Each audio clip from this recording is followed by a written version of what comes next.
So in keeping with today's shift towards the UH of CTBUH, Yes. this is a talk primarily about master planning when the fundamental material with which you're working is tall buildings, and how to make a suitable urbanism primarily out of tall buildings and sort of the associated pieces as opposed to a lot of other things.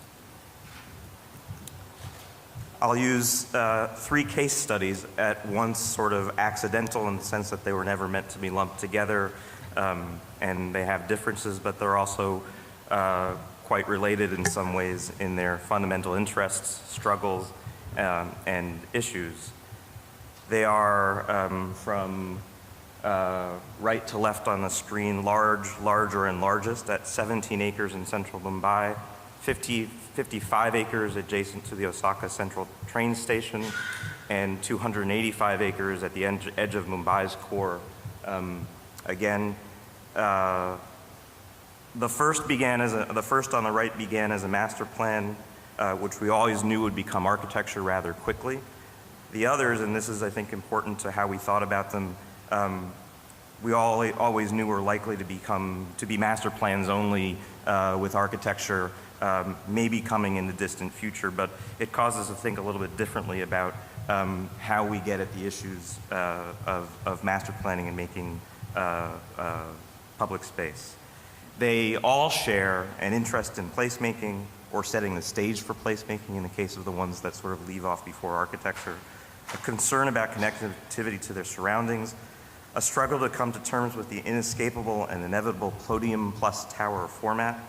a focus on typology,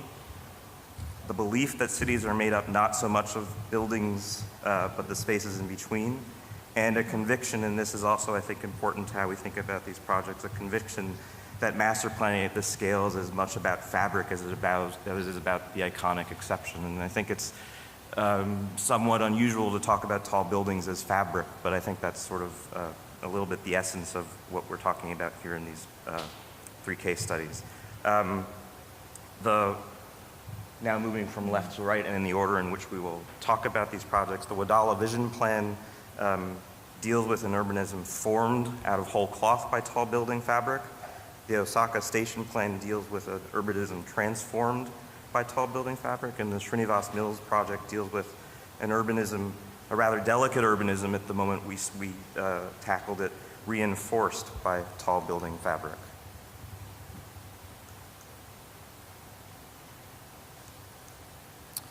In 2011, our client for a project, another project in Mumbai, bought a 40-acre parcel within a 285-acre piece of land northeast of the core of Mumbai, and that got us to sort of talking.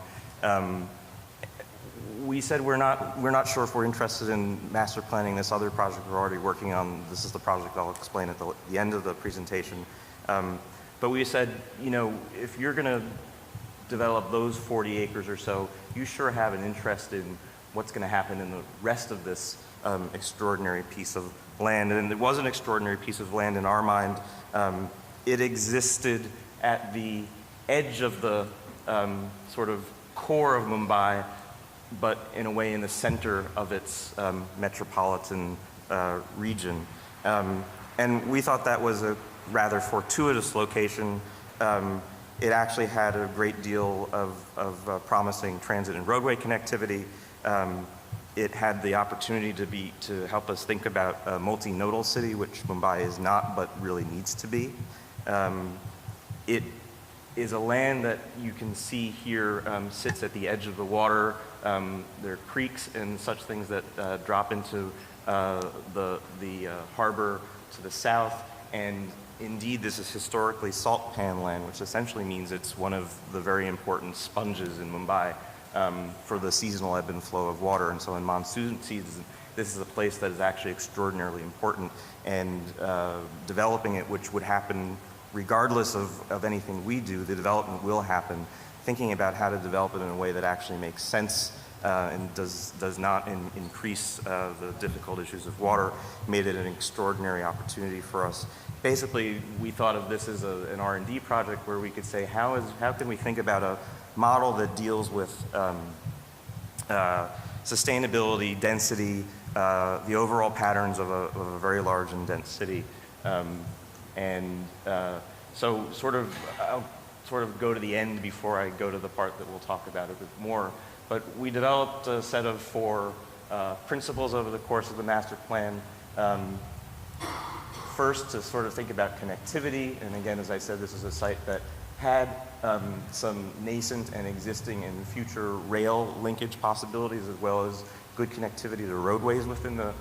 metropolitan Mumbai. To think about block structure, what does it mean to take a giant site like this and divide it up, and what is the sort of right scale and format in which to do that? Incredibly importantly, in sort of numbers 3 and 4, is to incorporate areas for green space, and think of green space as infrastructure, setting it aside in a context in development context in which that doesn't happen, and as I've sort of mentioned already. Number 4, this idea of dealing with water in particular, but climate and ecology in the context of master planning. Some result of that was really to say, in a context where the public authorities that own this would typically just divide it up part by part, and it had an FAR4, they would, as a matter of course, sort of divide this up, and a developer who bought 10 acres would have FAR4, and a developer who bought 20 acres would have FAR4. We said, actually, the civic response, this responsible thing to do is to set aside parks, roadways, a kind of civic infrastructure, which is also an amenity infrastructure and sort of plays into the water conservation, seasonal ebb and flow of water in the land. Basically, take 15 development sites in purple, make them quite a bit more dense, and the purple here versus the green is about 50%. So we sort of took 50% of the FAR producing land and said, you're not going to develop that, you're actually going to create that first. Let people develop on the land without, sorry.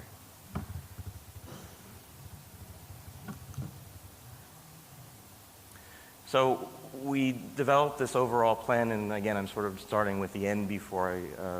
take you through the parts, just to show that we developed a scheme for a rather dense sort of fabric of tall buildings of very different uses, focused on important open space and an iconic center, but really the focus of our work was not so much on the iconic center, but on the fabric. And so one of the things we did early on was sort of to think about if you were to start to develop this and think about what is the size of blocks and structures, took some precedents that were familiar to us on the top, Beijing, Barcelona, and New York, and rather different fabrics of those cities, very much produced by the size of their block structure. The block structure, of course, is in turn produced by some combination of real estate, technology, typology, and what makes up things. And so we took various interpretations of the sort of basic typologies of housing in particular, high-rise and dense housing in Mumbai, as well as thinking about and not resisting the inevitable parking podium in a place where they require too much parking because the mass transit isn't good enough yet, and began to think about that as a kind of building block and a kit of parts with some parameters. This is a blow-up of a single one of these blocks, developing some parameters for active street wall, possibilities for entry, open space, and a kind of series of thresholds or divisions between public, private, and more private spaces. This is a view of the sort of sector south of the main park of this master plan, and the focus on these residential courtyards, which were sort of the kernel of thinking about how do you take all of these requirements, which we didn't challenge as, we didn't say you can't have the parking or you don't need the parking. We said that we're going to figure out a way of accommodating all these things, the podium plus tower format, which tends to sort of kill public life and urbanism in the city, and figure out how could we format that so that there's a kind of gradation between public space, active frontages in orange, residential space in purple, office space in blue, and the ways in which the transitions between the public civic zone and the architecture of podiums and tall buildings come together. And the sort of crux for us of the master planning exercise was a series of building blocks or kits of parts approaches to diagrammatically developing, not architecturally, but the sort of guidelines for a residential entry, which you can see in plan and section here, creating scale, threshold, arrival, relationship between the more private zone and public zone, the nature of a side street as it relates to this sort of configuration of podium and tower, the main road, the main boulevard that goes up the north-south in the development, which again kind of gives presence to lobbies, active frontage, and very importantly, as you can see here, this dip and this piece here, the sort of ability for this plan to accept the seasonal ebb and flow of water, meaning that the Great Depression here allows for a much larger body of water at the moments when the plan needs it, and a much shallower body, and indeed, in certain times of the year, a dry passage there, which is again built into as a kind of amenity park system. A section through what we call the green finger, which comes between every other side street. Again, that is also participating in the water flow on the site, the idea of podium level being connected. So the podium level is an acknowledgement, and you'll see this in the last project that we'll show, is an acknowledgement that the private open space actually is a really important piece of life here, in the right kind of relationship to a public open space network. The linear plan of that, and as it goes towards the Nala or the water, the edge of the site, the whole thing sort of sloping down, and actually, piece that I won't talk about much, but the integration of metropolitan transit within the edge of the site, and a diagram on the same idea about how the work that we were doing in here in terms of stitching this into ecological and transport networks of the greater city, and an image of the whole plan. Again, not architecture, but an idea about how does one configure a sea of tall buildings in a way that makes fabric as well as the exception. I'll go quickly through this next plan. The city of Osaka sponsored some studies on the 55-acre site adjacent to, I think, what is the third busiest train station in the world. It's hard to see here, it's sort of been mostly cleaned up. It was the rail yards forever. And in the middle of a very dense city, but in the middle of a kind of void where the fabric on one side, these sort of Voronoi tessellation diagrams sort of show the result of some rather new development, very conventional international tower plus podium format, creating an entirely different scale as it meets the ground and it meets the city relative to what happened or was still the case on the other side of the site, which was a very sort of very different kind of grain. And the essence of this planning project was to think about, the city had a rather broad brief which wanted wanted as much development as they could do, and also a aspiration for a major public open space within the city. And so the challenge or the interest here was really to say, how do we take this fabric and this fabric and figure out how to marry them, given the fact that the development quantum that would happen on this site would in essence necessarily economically need to be more or less in these usually known formats. So these are residential buildings and office buildings about 40 stories on top of podiums. And so the planning work that we did to sort of work this out was to say that we can and should accept the sort of tower formats, and however we should use the great new park and a kind of undulating topography to help make that transition, such that the edges of the topography of the park create activity, especially on the west side of the site. And more importantly, or more directly, as we sort of started to come into the city, the towers are mixed with this other kinds of sort of hybrid typologies, finger bar buildings with live workspace, and create a kind of amalgam of the two, a mixture, which as you get to the street and the final edge, produces a kind of fabric which is coherent and consistent with this side, while still beginning to bring the larger scale uses across the site. And finally, the project that actually preceded the two master plans in 2009, we were approached by a developer in Mumbai with a 17-acre textile mill, former textile mill site. And to talk about this project, you have to understand, or I want you to understand, Mumbai, as of 7 or 8 years ago, consisted of, it's geographically quite a bit like Manhattan. It's a long, thin city. And these black spots within this circle are, a couple of dozen mill sites which had ceased to operate essentially in the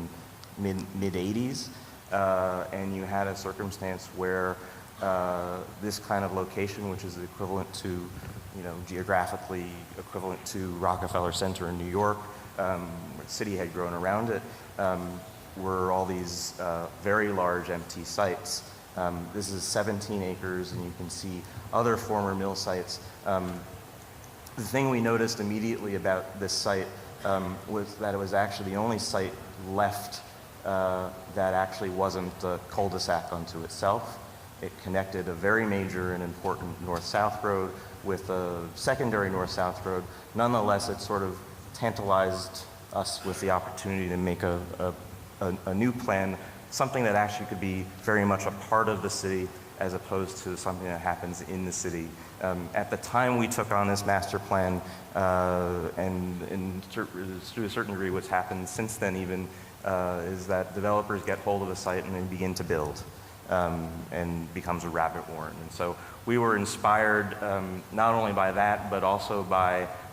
some drawings here which talked about connectivity, the possibility, these are from the 90s, there's a possibility of connectivity within Mumbai as the mill sites got developed, none of which was really realized connectivity and also the associated civic space.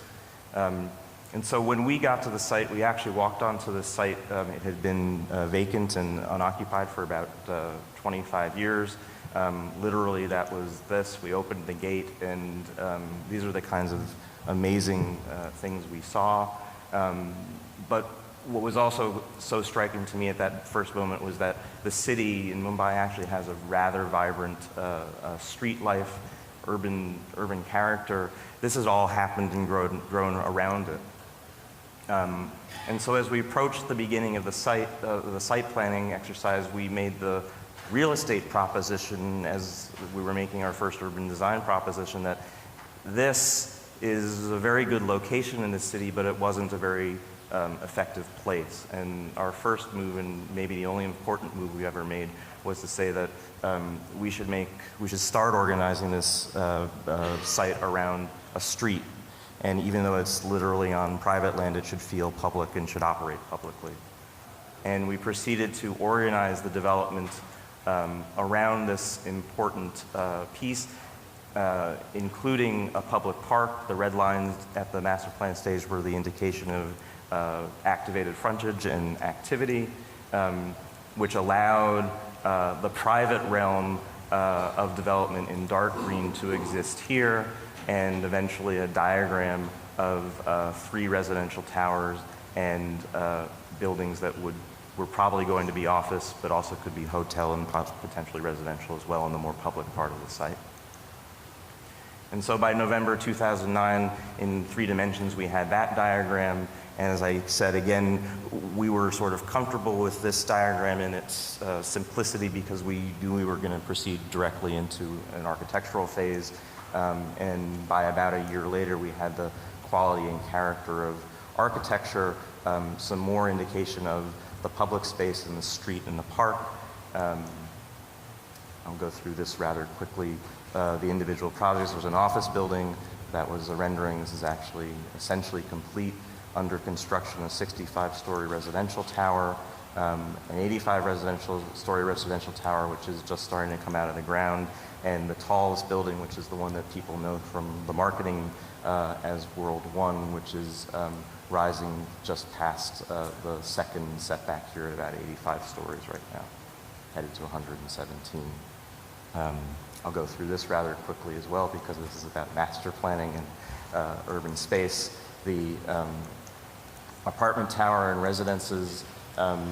lot of thinking about typology and transformation of typology from what had been sort of the absolute extrusion of low building typologies, the tall buildings in Mumbai. We had to transform that and figure out how to achieve natural ventilation and amenities that people were used to in terms of being able to be inside and outside in of super tall building typology. Mix in some construction photos.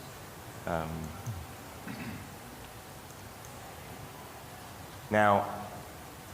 the comment at the plenary session about you guys are talking about urbanism. I just want to talk about marketing and lifestyle struck a chord with me because this has been an ongoing dialogue. The diagrams I showed you at the beginning, and we'll come back to that in a minute,